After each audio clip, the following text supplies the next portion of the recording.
inspiration for the Wikihouse sort of comes from my background coming into Yale.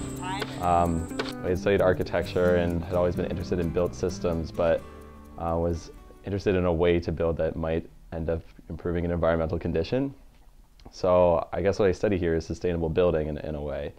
So I came across the idea of the Wikihouse and thought, hey, here's a pretty neat idea that promotes material efficiency, has a neat way of things are put together. I also didn't have a lot of building experience, so I thought this is a great opportunity for me to study exactly what I focus on here at FES and at Yale, and then also get a chance to get a little bit of building experience under my belt.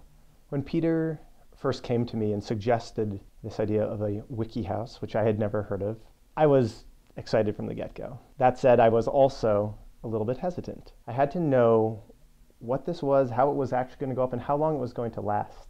I was shopping this idea around to a lot of people, saying, I think I want to make this part of my master's project. And I ended up meeting up with Justin, who's also an FES alum, and I pitched the idea, and about an hour later, he's like, yep, okay, let's go.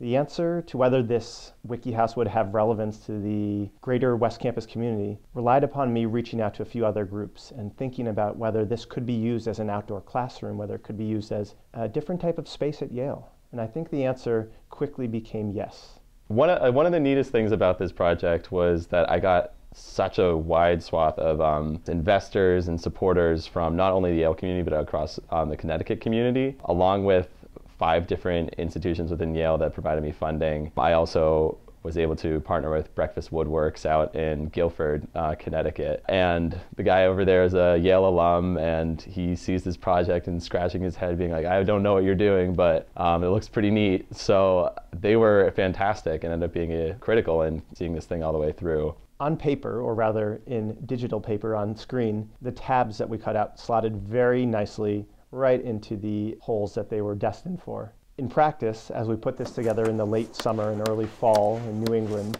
the humidity, the moisture, the heat increased the width of the tabs ever so slightly. And because they were cut so precisely by the CNC machine, they in turn didn't quite fit. So while that was somewhat frustrating at the moment, again, that is one of those issues where Peter can take that and push that knowledge on to future iterations of this design. So if it's going to be built as a modular shelter, as a shelter for disaster relief in a climate that would tend to swell wood of similar types, this can lead towards the next iteration not having that same issue.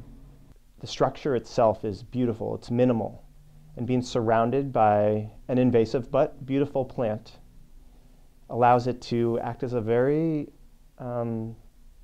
zen place, for lack of a better word. Meditation groups and mindfulness groups gravitated towards it immediately.